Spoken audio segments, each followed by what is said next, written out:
Hello everybody. तो आज हम लोग जो है ज्योग्राफी, इंडियन ज्योग्राफी का सेकंड पार्ट देखते हैं, जहां पे हम जो है कल चर्चा कर रहे थे सामान्य परिचय की बात। आज भी वो कंटिन्यू रहेगा, नहीं तो क्या होता है कि वीडियो बड़े हो जाते तो आप लोग देखते रहिए। तो लेट अस स्टार्ट। तो हम लोग आज फिर सामान्य परिचय में ही देखेंगे, लेकिन इससे सब में से क्वेश्चन आते हैं, इसलिए इसको सीरियसली देखना है। जैसे हम इनको किन किन हेडिंग के अंदर देखेंगे, पहले राज्यों के बारे में देखेंगे और उनके क्षेत्रफल के बारे में। तो मैं आपको बताना चाहूंगा, भारत में इस समय 28 राज्य एवं 8 केंद्र शासित प्रदेश हैं। कितने? 28 स्टेट्स एंड यूनियन टेरिटरीज जो है कितने हैं? 8 यूटीज हैं। 28 स्टेट्स और 8 यूनियन टेरिटरीज। ऐसा क्यों हुआ? पहले तो 29 थे, तेलंगाना जब बना था तो क्या हुआ, जम्मू कश्मीर को बाइफरकेट करके उसमें जम्मू कश्मीर और लद्दाख बना दिया गया यूनियन टेरिटरी। तो यूनियन टेरिटरी को 7 से 9 हो जाना चाहिए था। पहले क्या था? पहले की स्थिति थी 29 एंड 7, 29 स्टेट्स एंड 7 यूटीज थे। तो एक स्टेट जो है जम्मू कश्मीर को खत्म कर दिया गया तो 28 हो गए, और ये 7 से भी जम्मू कश्मीर और लद्दाख दोनों यूटीज बना दिए गए, तो क्या हो गया? 9 हो गया। लेकिन बाद में क्या हुआ, सबसे लास्ट में ये हुआ कि दादरा नगर हवेली एंड दमन दीव को मिला के 1 कर दिया गया, तो यूटीज 1 कम हो गया, यानी 9 के बजाय 8 रह गए।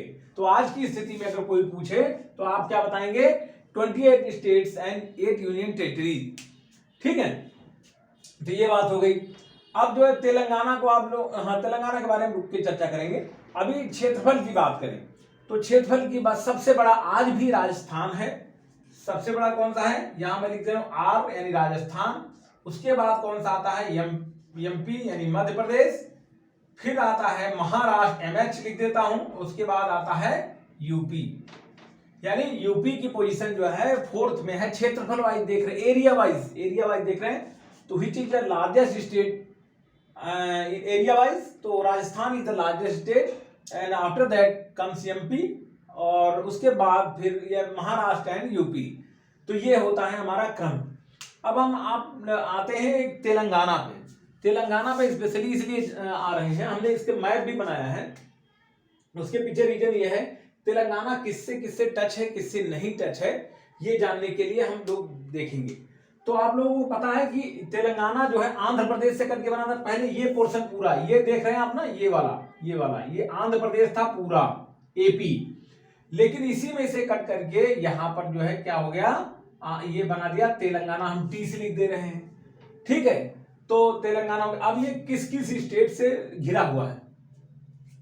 नॉर्थ में जाएंगे तो ये है छत्तीसगढ़, सीएच लिख दे रहा हूं मैं, छत्तीसगढ़ से घिरा हुआ है नॉर्थ में। और इसके साउथ में आएंगे तो ये अपना जो है आपका कौन सा हो गया? ये हो गया एपी यानी आंध्र प्रदेश। और इधर आएंगे साउथ वेस्ट में आएंगे तो यहां पर आ जाएगा आपका कर्नाटक, ठीक है, के लिख दे रहा हूं, ठीक है, कर्नाटका हो गया। और इधर आएंगे तो महाराष्ट्र है। तो कितने स्टेट से घिरा हुआ है? 4। इधर नॉर्थ में छत्तीसगढ़, और नॉर्थ वेस्ट में आप अगर देखेंगे तो महाराष्ट्र, और उसके जो यहाँ पे साउथ वेस्ट में देखेंगे तो इसके कर्नाटका, और साउथ में इसके आंध्र प्रदेश। इसकी सीमा उड़ीसा से नहीं लगती, ये याद कर लीजिएगा। अब हम लोग आते हैं, 2 चीज हमने पढ़ लिया। अब हम लोग आते हैं तट रेखा की बात करते हैं। तट रेखा इसलिए बात कर रहे हैं कि इसमें क्वेश्चन आता है। पहली चीज तो ये, कितने स्टेट्स ऐसे हैं जिनकी सीमा स्थलीय है? स्थलीय यानी लैंड है, लैंड बाउंड्री बनाते हैं। तो मैंने कल भी बताया था एक वीडियो में, 17 स्टेट्स ऐसे हैं जो जिनकी बाउंड्री लैंड बाउंड्री है। ये सारे स्टेट लैंड बाउंड्री वाले, यानी 17 स्टेट्स ऐसे हैं जो लैंड बाउंड्री है, और 13 स्टेट्स ऐसे हैं जिनकी कोस्टल लाइन है, जिनमें बाउंड्री समुद्र बनाता है, सी बनाता है, समुद्र बनाता है, ओशियन बनाता है। 13 राज्य ऐसे हैं जिनकी बाउंड्री टच होती है समुद्र से। अब एक बात बताएं, सबसे बड़ी कोस्ट लाइन किसकी है? ये क्वेश्चन कई बार आया हुआ है। सबसे बड़ी कोस्ट लाइन है हमारी गुजरात की। गुजरात की कोस्ट लाइन सबसे बड़ी है। किसकी? गुजरात की कोस्ट लाइन सबसे बड़ी है। उसके बाद किसका नंबर आता है? आंध्र प्रदेश का। तो जीजे यानी गुजरात और एपी आंध्र प्रदेश, इसकी कोस्ट लाइन। ये ऐसे ऐसे ऐसे ऐसे ना, तो इसकी कोस्ट लाइन सबसे बड़ी है। उसके बाद आता है आंध्र प्रदेश का नंबर, आंध्र प्रदेश का। ठीक है, अब यहाँ पे चर्चा, अब टोटल मैं आपको बताऊं, टोटल लैंड बाउंड्री जो है हमारी, टोटल लैंड बाउंड्री है वो 15,200 किलोमीटर की, 15,200 यानी 15,200 किलोमीटर जो है स्थलीय सीमा है अपने भारत की।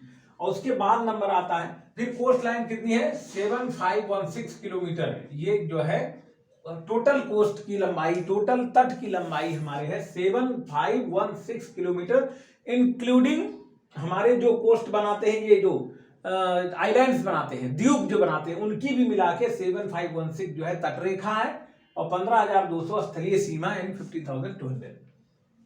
ये हो गया मैटर। अब यहाँ पर अब हम लोग थोड़ा आगे चलते हैं। आगे क्या, तटरेखा की भी चर्चा हो गई 60 में। अब हम लोग आते हैं पुडुचेरी के बारे में थोड़ी चर्चा कर लेते हैं। पुडुचेरी क्या है, यूनियन टेरिटरीज है, यूनियन टेरिटरी है पुडुचेरी। तो जो है पुडुचेरी, लेकिन एक बहुत खास बात है इसमें देखने वाली कि ये 3 राज्यों में, इसके जो पुडुचेरी में कौन कौन से मेन जो स्पॉट्स, कौन कौन से जगह हैं, कौन कौन से सिटीज उसमें आते हैं।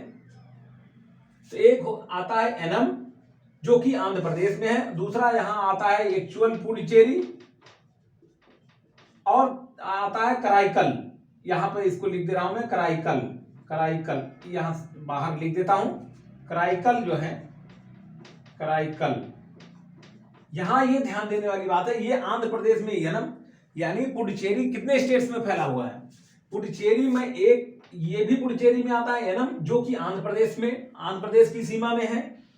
और पुडुचेरी, एक्चुअल पुडुचेरी और कराईकल, ये दोनों शहर ये आते हैं तमिलनाडु में, तमिलनाडु में। और माहे एक जगह है, माहे, माहे ये भी पुडुचेरी का ही हिस्सा है, वो केरल में। यानी पुडुचेरी की जो है वो 3 राज्यों में, आंध्र प्रदेश, तमिलनाडु और केरल। ये केरल है, केरला आपका, केरल लिख दे रहा हूं।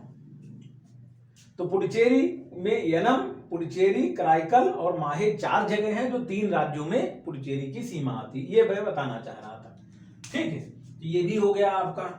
अब हम लोग थोड़ा इसको हटा दे रहे हैं, ज्यादा लिखा पढ़ा रहेगा तो डाउट होते हैं तमाम, इसमें लगता है। ठीक है, ये भी मिटा दे रहे हैं। अब हम लोग चर्चा करते हैं अंडमान के बारे में। अंडमान के बारे में लास्ट वीडियो में भी मैंने थोड़ी चर्चा की थी। अंडमान, हमने कल एक बात और बताई थी कि हमारी जो भौगोलिक सीमा है, वो जो हमारा विस्तार है भारत का, वो 8 डिग्री 4 मिनट से स्टार्ट होकर के, 8 डिग्री 4 मिनट से स्टार्ट होकर यहां पर आता है 37 डिग्री 6 मिनट। यहां तक हमारा विस्तार है, अक्षांशीय विस्तार है, यानी हमारा लैटिट्यूड है। ठीक है, तो हम इसके विषय में देखिए, लैटिट्यूड लॉन्गिट्यूड को थोड़ा बड़ा है, उसको अलग से एक वीडियो और बनाएंगे, उसके लिए चिंता करने की जरूरत है, अभी इतना समझ लीजिए। लेकिन जो हमारा जो इंडिया का जो पॉइंट है, जो जहां द्वीप शुरू होता है, अंडमान निकोबार सबसे निचला, ये इससे जो मुख्य भूमि है उससे थोड़ा नीचे है, तो ये शुरू होता है 6 डिग्री 45 यानी 45 मिनट से स्टार्ट होता है, जो हमारी एक्चुअल सीमा है, जहां हमारे कब्जे में है अंडमान निकोबार। तो वहां से अगर देखेंगे तो 6 डिग्री 45 मिनट से 37 डिग्री 6 मिनट तक है विस्तार। अब इसकी चर्चा हम लोग करेंगे, स्पेशली अंडमान पे आ जाते हैं, अंडमान निकोबार द्वीप। यहां पर जो है म्यांमार का एक द्वीप है, कोको द्वीप है, कोको द्वीप, कोको द्वीप। यहां से इसके नीचे हमारा अंडमान शुरू होता है, इसलिए अंडमान, उत्तरी अंडमान और कोको द्वीप के बीच वाली जो जगह है उसको कोको स्ट्रेट बोलते हैं, कोको स्ट्रेट। ठीक है, इतना याद रखिएगा, ये जो जहां से हमारा शुरू होता है। अब अंडमान कितने पार्ट्स में, एक तो है अंडमान निकोबार, उत्तरी अंडमान, मध्य अंडमान, दक्षिणी अंडमान, 3 अंडमान है। मध्य अंडमान के सामने बैरन द्वीप है जो जागृत ज्वालामुखी है, मैंने कल बता चुका हूं। अब देखिए दक्षिणी अंडमान में, अंडमान की राजधानी है पोर्ट ब्लेयर। पोर्ट ब्लेयर जो है दक्षिणी अंडमान में आती है। उत्तरी, मध्य, दक्षिणी में आता है हमारा पोर्ट ब्लेयर, जो कि अंडमान निकोबार की राजधानी है। लकीली मुझे कई बार यहां जाने का मौका मिला। ठीक है, तो पोर्ट ब्लेयर कहां है, दक्षिणी अंडमान में। अब उसके बाद शुरू होता है आपका ये जो है लिटिल अंडमान, लिटिल अंडमान। तो दक्षिणी अंडमान और लिटिल अंडमान के बीच का जो गैप है, इसको बोलते हैं डंकन दर्रा, डंकन पास। डंकन दर्रा इसको बोलते हैं। दक्षिणी अंडमान और लिटिल अंडमान के बीच की जो है वो है डंकन पास। उसके बाद में लिटिल अंडमान के बाद कार निकोबार शुरू होता है, निकोबार द्वीप समूह शुरू हो जाता है। तो निकोबार द्वीप समूह में बहुत सारे द्वीप हैं, जिसमें मुख्य है कार निकोबार, जहाँ की एयरबेस वगैरह है। मैं वहाँ जब एयरपोर्ट में था तो वहाँ लगातार जाता रहता, विजिट करता रहता था। तो हमारे ही बेस का जो एयरक्राफ्ट था ऑपरेट करता था कार निकोबार। तो जो है लिटिल अंडमान और कार निकोबार के बीच की जगह उसको 10 डिग्री चैनल बोलते हैं। 10 डिग्री चैनल कहाँ पर है, क्वेश्चन के हिसाब से आप अपने पेपर के हिसाब से लें तो कहाँ, लिटिल अंडमान और कार निकोबार के बीच में है 10 डिग्री चैनल, ठीक है। और सबसे लास्ट में है ग्रेट निकोबार, जहां का आखिरी पॉइंट यानी इंडिया का आखिरी पॉइंट यही माना जाता है, इंदिरा पॉइंट। ये कहां किस में है, ग्रेट निकोबार में है। ग्रेट निकोबार में आता है इंदिरा पॉइंट, जिसे कि इंडिया का सबसे दक्षिणतम बिंदु कहा जाता है। तो पूछा जाता है which is the southern most जो है point of the India, that is called Indira point. Hindi में कहेंगे दक्षिणतम बिंदु भारत का कौन सा है, तो इंदिरा पॉइंट है। तो अब हम लोगों ने ये जो है अंडमान निकोबार के बारे में भी देख लिया। अब हम लोग जो है आते हैं लास्ट चीज आते हैं, इसको मिटा देते हैं जिससे लिखने में आसानी रहेगी। अब हम लोग आते हैं समझने के लिए, अक्सर हम लोग देखते हैं ये जो है आदम ब्रिज यानी एडम्स ब्रिज की चर्चा करते हैं। तो एडम ब्रिज भारत और श्रीलंका के बीच ये जो है, इसी को एडम्स ब्रिज बोलते हैं, आदम ब्रिज बोलते हैं। और ये है हमारा पंबन द्वीप। क्या है, पंबन द्वीप। यहाँ पे ये पंबन द्वीप उसी एडम ब्रिज का ही हिस्सा है माना जाता है। बोलते नहीं कि भारत और श्रीलंका के बीच में जो है वो क्या है, ब्रिज बना हुआ है जो राम सेतु जिसे भी कहते हैं। तो ये जो आइलैंड नुमा है ये जो यहाँ पर है, इसी पे रामेश्वरम है, इसे पंबन द्वीप कहते हैं। उसके बाद यहाँ समुद्र, यहाँ पानी पानी है, यहाँ पानी पानी है, अंदर में उसके नीचे ब्रिज माना जाता है। लेकिन कुछ दूर आगे जाकर के वो शुरू होता है पानी। तो ये जो द्वीप है इसे कहते हैं पंबन द्वीप। इसी पर है हमारा रामेश्वरम। रामेश्वरम कहाँ पर है, यहाँ पर पंबन द्वीप पर है। उसके बाद जो है यहाँ आगे उसके श्रीलंका। अच्छा, इसके जो है ये जो ब्रिज एडम्स ब्रिज है, इसके इस साइड में, उत्तरी साइड में ये माना जाता है पाक स्ट्रेट यानी पाक की खाड़ी, पाक स्ट्रेट, पाक स्ट्रेट, पाक की खाड़ी। और इसके दक्षिण साइड में माना जाता है मन्नार की खाड़ी, मन्नार की खाड़ी, गल्फ ऑफ मन्नार, मन्नार की खाड़ी बोलते हैं। इसको पाक की खाड़ी, इसको मन्नार की खाड़ी बोलते हैं। इधर वाले को पाक की खाड़ी, इस साइड इधर मन्नार की खाड़ी बोलते हैं। पंबन द्वीप आदम जो है पर ही रामेश्वरम है, यहाँ पर रामेश्वरम। बस इतनी सी बात है इसमें जानने के लिए। अब एक चीज और जानना है कि जो बांग्लादेश और चीन की सीमा भारत के कितने राज्यों से लगती है। तो मोटी मोटी बात आपको बता दे रहे हैं, 5 राज्यों से लगती है चीन की सीमा और 5 राज्यों से ही लगती है बांग्लादेश की सीमा। ये जो बांग्लादेश की सीमा है ना, ये बांग्लादेश यहीं पे तो है। इधर है वेस्ट बंगाल। ये बांग्लादेश के बारे में चर्चा कर ले पहले। बांग्लादेश तो ये कहाँ टच होता है, वेस्ट बंगाल, बांग्लादेश की वेस्ट बंगाल से टच होता है बांग्लादेश। उसके बाद असम से होता है, उसके असम यहाँ पर है और यहीं पे थोड़ा सा मेघालय है, असम मेघालय है।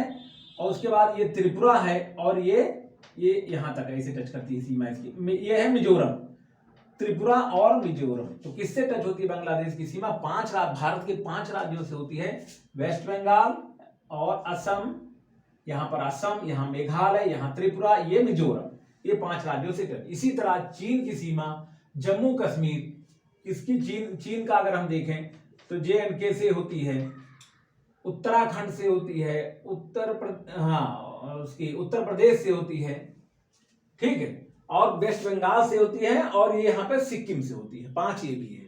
तो JNK हो गई, यूपी हो गई, उत्तराखंड हो गई और वेस्ट बंगाल हो गया, 1 2 3 4 वेस्ट बंगाल और सिक्किम। इतने से टच होती है चाइना की हमारी सीमा। आई थिंक यूपी से टच होती है या नहीं, डाउट हो रहा है मुझे। चलिए इसको चेक कर लेंगे एक बार जो है, ठीक है। तो इतना जो है आज हमारा आज का ये रहा क्लास। तो आप लोग इसको चीन की सीमा वाला मिला लीजिएगा एक बार, चाहे नहीं तो कहीं गड़बड़ हो जाए, मैं देख लेता हूँ खुद ही, नहीं तो गड़बड़ हो जाएगा। चीन की सीमा वाला जस्ट होल्ड ऑन करिए। हाँ, वो हिमाचल से होती है, उत्तर प्रदेश नहीं होती है, मैं गलत लिख दिया हूँ यहाँ पर। चीन की सीमा जो है J&K, हिमाचल प्रदेश, HP लिख देते हैं, हिमाचल प्रदेश, उत्तराखंड, वेस्ट बंगाल और सिक्किम, इतने से टच होती है।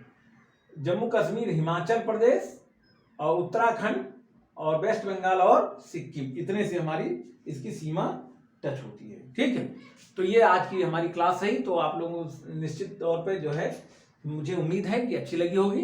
तो हम आगे भी इसकी ज्योग्राफी की, अभी देखिए अभी स्टार्ट कर रहे हैं, अभी जो है ये ओवरव्यू बन रहा है, उसके बाद हम लोग डीप में जाएंगे, मजा आएगा आगे चल। जब इकोनॉमिक ज्योग्राफी पढ़ेंगे, मिनरल रिसोर्सेज, जो जितने परिवहन और जो इंडस्ट्रीज, ये सब पढ़ेंगे, जहां से ज्यादा क्वेश्चन आते हैं तो और मजा आएगा।